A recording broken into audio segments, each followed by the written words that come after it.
the Harlem Renaissance, 1917 to 1935, a period full of art, music, poetry, theater, and creation by African Americans in the United States. This time of artistic innovation and appreciation of art in the Black community originated in Harlem, but quickly spread throughout the rest of America and places like the Caribbean. This movement was sparked by the migration of Black people from South to the North after World War I to escape racial discrimination and inequality. African Americans congregated and collaborated in Harlem, creating a new, vibrant, creative Black culture in America. The collaboration of great artists, performers, and actors, and also musicians caused the jazz era to be born. New styles of art and writing to emerge, and new musicals and plays to be written.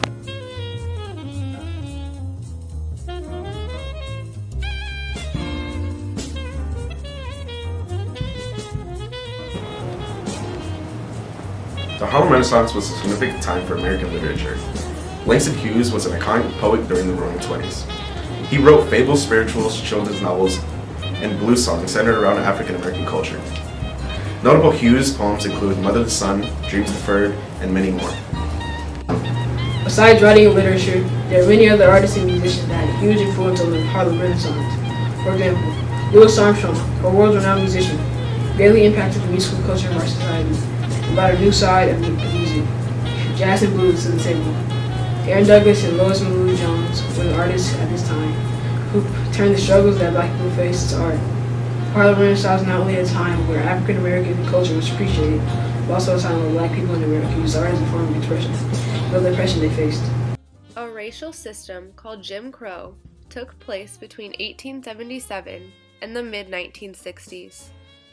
Under Jim Crow laws, all African Americans were branded as middle-class citizens and below white people. Jim Crow represented the legitimation of anti-Black racism. Many Christian ministers spread the idea that God was for racial segregation and that whites had more power while Blacks were fated to be slaves. Jim Crow laws prevented Blacks and whites from interacting with each other at all.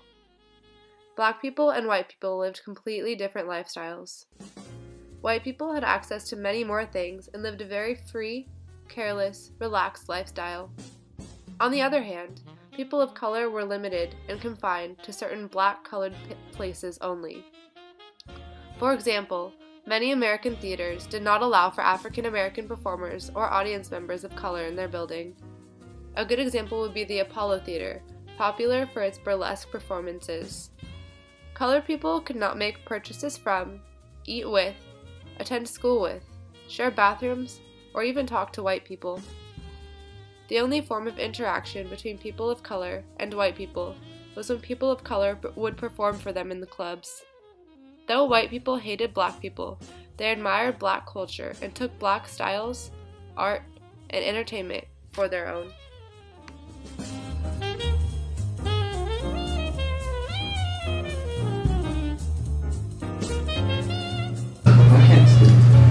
Although the Harlem Renaissance was filled with appreciation of Black culture and art, it was also a time for cultural appropriation of it. Cultural appropriation, the stealing, mocking, and appropriating of other culture, was very prevalent during this time, and primarily white people appropriating Black culture. White people loved Black art and culture, but hated the Black people themselves. The Harlem Renaissance thrived from 1919 to 1929, filled with art, culture, and literature. However, on October 29, 1929, the stock market crashed in the U.S. By 1933, 13 to 15 million Americans were unemployed and half of all the national banks failed.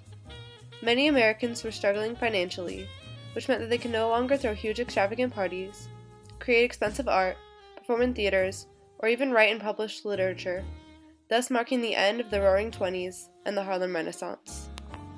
The Harlem Renaissance was greatly influential on the culture, social, and political aspects of our country. It not only brought more attention to the African American community through plays, literature, music, and self-expression that went along with these things, but also shined a light upon the struggles that the Black community truly faced. It was a way not only for Black people to express themselves artistically, but also a way for them to creatively vocalize the oppression they faced during this time. The Harlem Renaissance brought forward issues faced by African Americans such as segregation, Jim Crow, cultural appropriation, discrimination, and inequality, and brought forward a new era in our nation's history.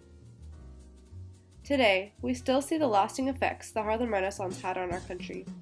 For example, jazz music was first played during this time period, and it is still popular to this day. The writing and art styles created during the Harlem Renaissance inspired many seen today, and many other forms of creation took inspiration from this iconic time period.